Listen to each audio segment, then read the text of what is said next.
Всем здорово, дорогие друзья, у микрофона Стик, и сегодня у нас будет новый ролик про цветокоррекцию в фотошопе. Мы ее будем делать с помощью разных паков из самого фотошопа с помощью коррекции, потом камеру RAW и будем использовать плагин Nik Collection Color FX Pro 4. Вы мне в комментариях писали, какая у тебя крутая цветокоррекция, сделай, пожалуйста, об этом видео. Я такой подумал, ну да, коррекция у меня изменилась, но ролик-то я про цветокоррекцию делал недавно. Все-таки подумал и решил сделать. И также могу оставить в описании все пресеты, которые я использую в цветокоррекции. Сами же понимаете, что для каждой работы своя цветокоррекция и не может дублироваться на каждый раз такой же цветокоррекцию на каждую работу. Так что надеюсь, это вам видео будет полезно. Ставьте лайки, подписывайтесь на канал, пишите обязательно комментарии. Ну а мы погнали в фотошоп.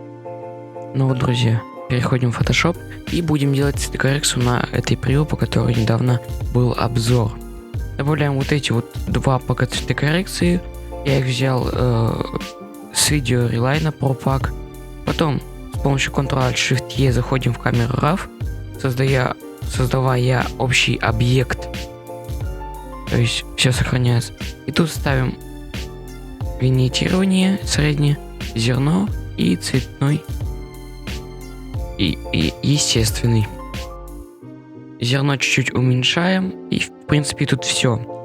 Дальше будем переходить в Nik Collection Color FX Pro 4. Очень хороший плагин для цветокоррекции, я его тоже сейчас начал использовать. Тут у меня все пресеты выбраны тоже с видео Reline, но мы будем делать совсем другую. То есть повышаем тут затемнение осветления, чтобы посередине наше превью было с таким светлым и высветлялось. Добавляем фильтр. Дальше идем тональный контраст. И тут делаем контраст нашей превью. Просто вы меня очень просили сделать. Что же за цветокоррекцию я использую? Не очень бы хотелось делать этот ролик, так как недавно было видео про цветокоррекцию. И я бы сказал, что много чего изменилось. И сам стиль цветокоррекции изменился.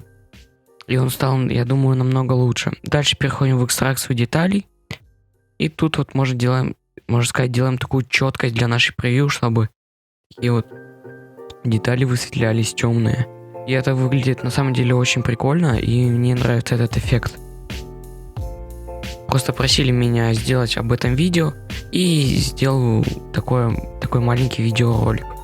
Дальше добавляем чуть-чуть виньетки, такой темненькой, маленькой. Особо тут настраивать нечего, там прямоугольник. Выравниваем размер, яркость. Так как для каждой превью используется, конечно же, своя коррекция, и шаблонной, вот точь-в-точь каждую превью использовать одну и ту же коррекцию нельзя. То есть только там может 2-3 превью подойдет данная коррекция. А так нужно все настраивать под себя. Скоро еще выйдет видеоролик о том, как же делать обычный свет. То есть сзади свет, на персонаже свет не контурный, обычный. И там разные эффектики покажу. В принципе, вот мы сделали цветокоррекцию. Нажимаем ОК. И у нас вот как раз таки грузится наш цветокор.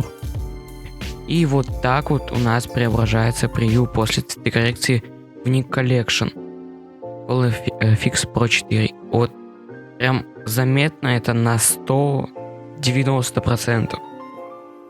Вот с этими всеми 4 цветокоррекциями она так сильно изменилась, что я не видел цветокоррекции лучше нигде.